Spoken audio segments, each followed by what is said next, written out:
Marine Le Pen a officiellement lancé sa campagne présidentielle comme si de rien n'était. Elle l'a annoncé sur TF1. Je suis candidate à l'élection présidentielle. Ses porte-paroles l'ont relayée sur les plateaux télé. Ça y est, la campagne est partie. Et avec Jordan Bardella, ils se sont affichés unis pour leur premier déplacement. Je suis extrêmement heureux que nous puissions rentrer en campagne avec Marine. Mais la veille, elle a été condamnée en appel dans le procès des assistants parlementaires européens du Front National.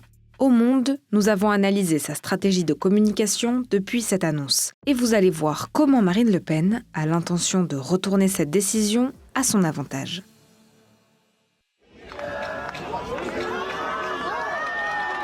Pour son premier déplacement officiel en tant que candidate, Marine Le Pen l'affirme. Non, je ne joue pas à la montre.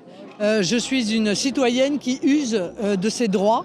Elle fait ici référence au pourvoi en cassation qu'elle a annoncé vouloir former. Ce pourvoi suspendrait sa condamnation, dont la peine de 1 an de prison ferme sous bracelet électronique, le temps que la Cour de cassation ne se prononce. En formant un pourvoi devant la Cour de cassation, Marine Le Pen gagne du temps. Elle est avocate de formation, faut pas l'oublier. Elle connaît les délais, environ 8 à 12 mois pour examiner un recours devant la Cour de cassation. Donc elle sait que, à minima, elle aura jusqu'au début 2027. Elle pourrait donc commencer sa campagne présidentielle sans bracelet électronique, d'autant que la Cour a annoncé qu'elle pourrait se prononcer au plus tard début avril 2027, soit quelques jours avant le premier tour de l'élection. C'est très bien que quand la décision tombera, si elle ne lui est pas favorable, on sera vraiment dans la dernière ligne droite de la campagne. Donc elle pourra très bien dire « Écoutez, c'est très bien votre décision, mais moi je suis candidate à l'élection présidentielle depuis plusieurs mois. » Évidemment que le deuxième temps de cette stratégie est le temps d'un bras de fer engagé avec la justice, où elle pourra prendre même les électeurs à témoin, le peuple à témoin, en disant « Vous voyez, on essaye de vous priver de votre candidate, etc. » C'est sûr que c'est la deuxième phase du plan. Et si c'est aussi important, c'est notamment parce qu'il y a quelques mois, elle disait ça. Si la Cour suit le tribunal qui m'a condamné au port d'un bracelet électronique, je ne pourrais pas faire campagne. En attendant, Marine Le Pen entre en campagne dans ce contexte judiciaire. Alors, elle va s'en servir. Et ça a commencé dès les premiers instants après l'annonce de sa candidature, sur tous les réseaux sociaux du RN et de ses représentants, avec ce slogan.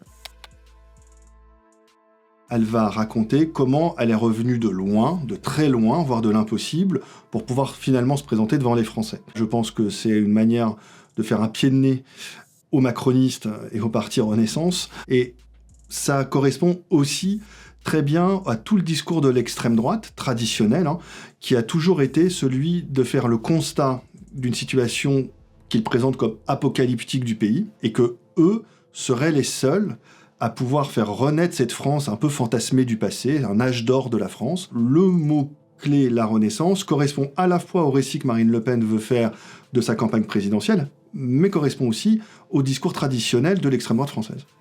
C'est alors ce discours que les représentants et alliés du Rassemblement national ont martelé sur les plateaux télé. Aujourd'hui, Marine Le Pen, tel Edmond Dantès dans le Comte de Monte Cristo, ressuscité 100 fois, libéré 100 fois, évadé 100 fois, la revoilà. Nous avons la chance d'avoir un ticket gagnant pour la renaissance de la France. Et c'est renaître ou disparaître. Si le Rassemblement national insiste autant sur cette idée de renaissance, c'est pour faire oublier une autre composante du discours, historique du parti. L'extrême droite a toujours dénoncé les malversations supposées de ses adversaires, en disant que eux c'était main propre et tête haute. Le Front National, son slogan c'était main propre et tête haute. Vous avez les mains propres aujourd'hui. Oui. Marine Le Pen elle-même a commencé sa carrière politique en dénonçant le manque de probité des grands partis politiques. La chef de file du Rassemblement national disait elle-même ceci en 2013. On ne tire jamais les leçons.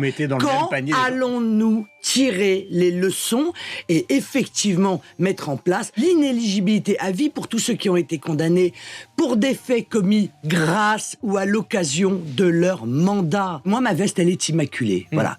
Pendant plusieurs mois, Marine Le Pen ne savait pas si elle serait éligible ou non. Alors il a fallu préparer un nouveau candidat pour le Rassemblement national. Et ce candidat, c'était Jordan Bardella. Beaucoup dans son entourage voyaient déjà sa candidature quasiment acquise. Nous nous sommes préparés, moi, à ce rôle éminent de président de la République. C'est pas le cas. Et Jordan, au rôle non moins éminent de Premier ministre. Donc il va falloir qu'il attende, qu'il fasse la campagne de Marine Le Pen, et puis qu'il taise un peu les nuances programmatiques qu'il avait commencé à poser dans le débat public, notamment sur l'économie et notamment sur la réforme des retraites. Du coup, dans la communication du Rassemblement national, il faut unifier les deux candidats pour mener cette campagne en binôme. Et ça a déjà commencé sur les réseaux sociaux de Jordan Bardella, notamment son compte TikTok. Là où Marine Le Pen était très peu affichée ces derniers mois, 3 vidéos avec elle ont été postées en l'espace de 3 jours.